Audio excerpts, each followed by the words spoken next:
بسم اللہ الرحمن الرحیم۔ السلام علیکم ناظرین، میں آپ کا میزبان محسن رضا حبیبی قادری آپ کا استقبال کرتا ہوں ہمارے چینل فیضان اولیاء پر۔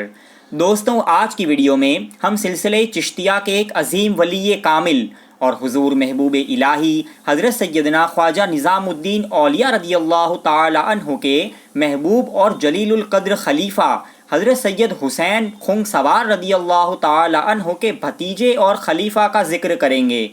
ان ولی کامل کے بارے میں زیادہ معلومات حاصل کرنے کے لیے آپ اس ویڈیو کو آخر تک ضرور دیکھیں، اور اگر آپ نے ابھی تک ہمارے چینل کو سبسکرائب نہ کیا ہو تو سبسکرائب ضرور کر لیں۔ دوستوں، آپ کا مبارک نام حضرت سید احمد رحمۃ اللہ تعالی علیہ ہے، اور آپ کو عرف میں حضرت سید حامد کہتے ہیں۔ آپ کے والد ماجد کا نام حضرت سید محمود علیہ الرحمہ ہے، اور آپ کے چچا جان کا مبارک نام سید السادات حضرت سید مخدوم حسین خنگ سوار چشتی اوریزی رضی اللہ تعالی عنہ ہے، جو سلطان المشائخ حضور محبوب الہی حضرت سیدنا خواجہ نظام الدین اولیاء رضی اللہ تعالی عنہ کے بڑے محبوب، چہیتے اور باکمال خلفاء میں سے ہیں۔ حضرت سید حامد رحمۃ اللہ تعالی علیہ کا سلسلہ نسب کچھ واسطوں سے گلشن رسالت کے پھول حضرت سیدنا امام جعفر صادق رضی اللہ تعالی عنہ سے جا ملتا ہے۔ آپ حضرت امام جعفر صادق رضی اللہ تعالی عنہ کے شاہزادے حضرت سید علی اوریزی رضی اللہ تعالی عنہ کی اولاد پاک میں سے ہیں۔ اسی مناسبت سے آپ اوریزی سادات کہے جاتے ہیں۔ حضرت سید حامد رحمۃ اللہ تعالی علیہ کا لقب سلطان المشائخ اور شیخ المشائخ مشہور ہے۔ آپ کی پیدائش مبارک گجرات کے شہر پیران پٹن میں ہوئی، جسے آج پاٹن کہا جاتا ہے۔ آپ اپنے محترم چچا حضرت سید مخدوم حسین خنگ سوار چشتی رضی اللہ تعالی عنہ کے مرید ہوئے اور خرقہ خلافت سے نوازے گئے۔ آپ نے علم ظاہری کی دولت اس زمانے کے کئی بزرگوں سے حاصل کی، لیکن اکثر و بیشتر علوم و فنون آپ نے اپنے چچا حضرت سید حسین خنگ سوار سے حاصل کیے، اور اپنے دور کے شریعت اور طریقت کے مقتدی اور پیشوا بنے۔ جب آپ کے چچا حضرت سید حسین خنگ سوار رضی اللہ تعالی عنہ کے وصال شریف کا وقت آیا تو انہوں نے آپ کو بلایا اور اپنا جانشین مقرر کیا، اور آپ کو وصیت فرمائی کہ برخوردار حامد، یہ بات کبھی نہ بھولنا کہ درویش کی بہتری اسی میں ہے کہ وہ گوشہ تنہائی اختیار کرے اور مخلوق سے الگ رہے، اور جب تک کوئی خاص ضرورت نہ ہو اپنے حجرے سے باہر ہرگز نہ جائے۔ درویش کو چاہیے کہ کسی کے مکان پر نہ جائے، اور اگر کسی خاص ضرورت سے باہر جانا ہو تو جنگل میں قیام کرے اور آبادی سے دور رہے۔ آپ نے اپنے پیر و مرشد کی اس وصیت پر تمام عمر سختی سے عمل کیا اور ہمیشہ تنہائی کو پسند کیا۔ حضرت سیدنا شیخ حامد چشتی رحمۃ اللہ تعالی علیہ عاشق خدا اور عاشق مصطفیٰ صلی اللہ تعالی علیہ وسلم تھے۔ آپ اپنا زیادہ تر وقت عبادت و ریاضت اور مجاہدات میں گزارتے۔ پوری عمر شریف شہر پٹن میں رہ کر دین اسلام کی خدمت کرنے اور لوگوں کو رشد و ہدایت پہنچانے میں گزار دی۔ آپ سے بہت سے لوگوں نے فیض حاصل کیا۔ شہر پٹن اور آس پاس کے رہنے والے لوگ ہمیشہ آپ کی طرف متوجہ رہتے اور آپ سے فیض حاصل کرتے۔ آپ ہمیشہ دریائے عشق و محبت میں ڈوبے رہتے۔ آپ جامع کمالات بزرگ تھے۔ آپ کو اپنے پیر و مرشد سے بے پناہ عقیدت اور محبت تھی۔ آپ اپنے پیر و مرشد کو اپنا سرمایہ حیات تصور کرتے تھے۔ کتاب اللہ اور سنت رسول اللہ پر مضبوطی سے عمل پیرا تھے۔ ایک مرتبہ حضرت سیدنا شیخ عزیز اللہ متوکل رحمۃ اللہ تعالی علیہ اپنے پیر و مرشد حضرت سیدنا خواجہ رکن الدین کان شکر چشتی رضی اللہ تعالی عنہ کے پاس شہر پٹن میں موجود تھے۔ حضرت شیخ عزیز اللہ رحمۃ اللہ تعالی علیہ نے حضرت سیدنا بابا فرید الدین گنج شکر رضی اللہ تعالی عنہ کے عرس پاک کے موقع پر ایک محفل کا اہتمام کیا، اور اس کا دعوت نامہ آپ نے حضرت سید حامد رحمۃ اللہ علیہ کی خدمت میں بھیجا۔ جب آپ نے دعوت نامہ دیکھا تو فرمایا کہ میں معذرت چاہتا ہوں، میں کسی بھی طرح اپنے پیر و مرشد کی وصیت کے خلاف قدم اٹھانے کو تیار نہیں ہوں۔ حضرت شیخ عزیز اللہ نے یہ بات اپنے مرشد حضرت خواجہ رکن الدین کان شکر سے عرض کی۔ حضرت شیخ رکن الدین نے حضرت شیخ عزیز اللہ سے فرمایا کہ محفل کا اہتمام شہر میں نہ کرو، کسی غیر آباد علاقے یا جنگل میں کرو، تاکہ وہ یعنی حضرت سید حامد بھی شریک ہو سکے، ان کی شرکت ضروری ہے۔ چنانچہ اب یہ طے ہوا کہ عرس مبارک کی محفل جنگل میں منعقد ہوگی۔ جب اس بات کی اطلاع حضرت سید حامد رحمۃ اللہ تعالی علیہ کو دی گئی تو انہوں نے دعوت نامہ قبول کر لیا۔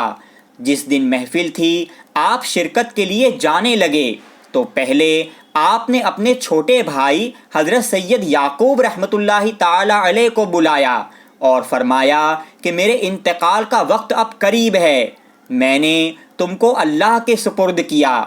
آپ نے اپنے بھائی حضرت سید یعقوب کو اپنا جانشین مقرر کیا اور انہیں سجادگی عطا فرمائی اور تبرکات ان کے سپرد کر دیے۔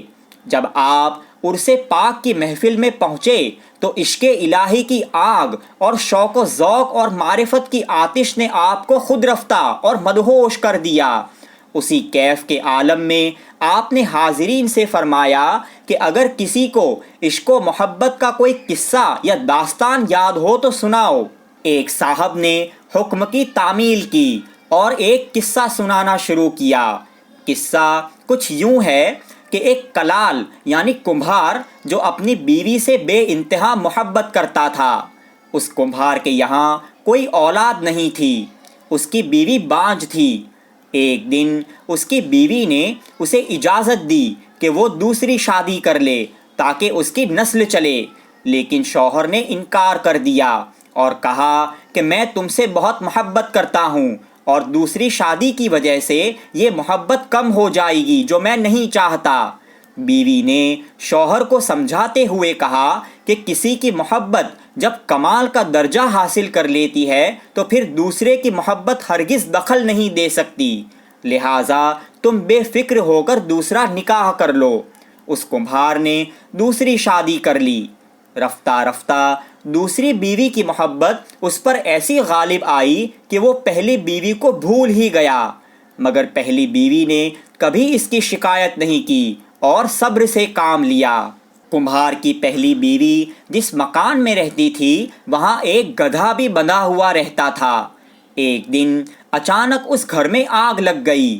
کمبھار نے نوکروں کو حکم دیا کہ جلدی جلدی سارا سامان مکان سے باہر نکال لو، اور پھر اپنی پہلی بیوی کو اس کا نام لے کر آواز دی اور کہا کہ گدھے کی رسی کھول دو اور جلدی سے باہر آ جاؤ۔ عورت نے ایسا ہی کیا۔ رسی کھلتے ہی گدھا تو بھاگ نکلا، لیکن آگ بڑھ جانے کی وجہ سے عورت نہ نکل سکی اور وہ جل گئی۔ مرنے سے پہلے اس عورت نے اپنی خوشی کا اظہار کیا اور کہا کہ خدا کا شکر ہے کہ میرے شوہر نے مجھے یاد تو کیا، میرا نام تو لیا، بھلے ہی مدت کے بعد۔ حضرت سید حامد چشتی رحمۃ اللہ تعالی علیہ نے یہ حکایت سنی تو دل میں موجود عشق الہی کی آگ اور تیز ہو گئی، اور اسی بے خودی کے عالم میں آپ نے فرمایا کہ انسان کو محبت اور فرما برداری میں کسی طرح بھی اس عورت سے کم نہ ہونا چاہیے۔ پھر آپ نے فارسی زبان میں ایک شعر پڑھا۔ اسی دوران آپ پر ایک عجیب کیفیت طاری ہوئی، اور اسی حالت میں آپ نے قوالوں کو حکم دیا کہ وہ غزل شروع کرو، جس کو سن کر قطب الاقطاب حضرت سیدنا خواجہ قطب الدین بختیار کاکی رضی اللہ تعالی عنہ نے اپنی جان آفری کے سپرد کر دی تھی۔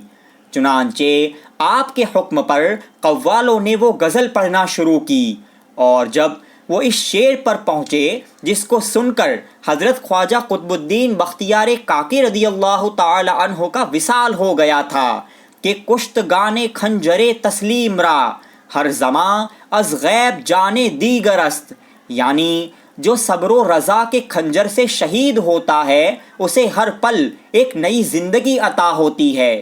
جب یہ شعر آپ نے سنا تو آپ بے ہوش ہو گئے۔ اسی میں عصر کا وقت آ گیا۔ عصر کی اذان سن کر آپ ہوش میں آئے۔ آپ عصر کی نماز جماعت کے ساتھ پڑھ رہے تھے کہ چوتھی رکعت کے آخری سجدے میں آپ کا وصال پاک ہو گیا۔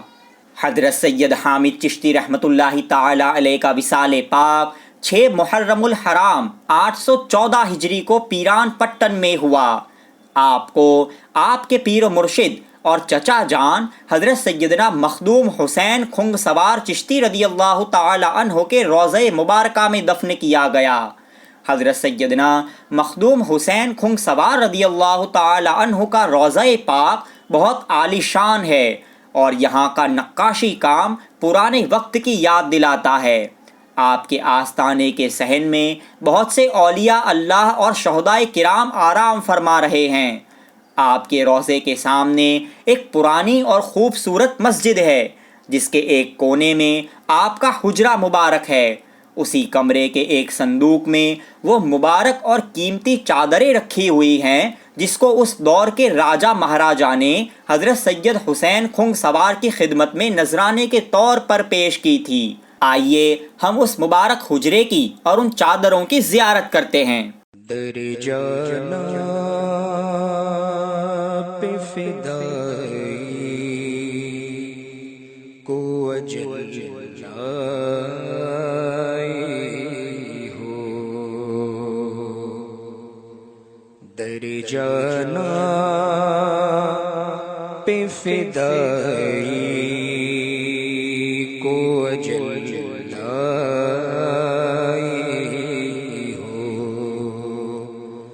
زندگی کے جنازے پہ تماشائی ہو، تیری صورت جو تصور میں اتر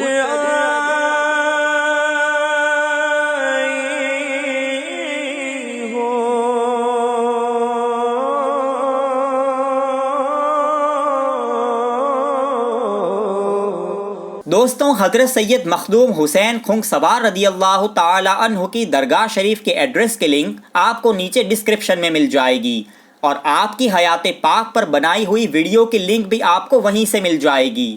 آپ کو یہ ویڈیو پسند آیا ہو تو اسے لائک کریں، شیئر کریں، اور اگر آپ نے ابھی تک ہمارے چینل کو سبسکرائب نہ کیا ہو تو سبسکرائب ضرور کر لیں۔ السلام علیکم ورحمۃ اللہ وبرکاتہ۔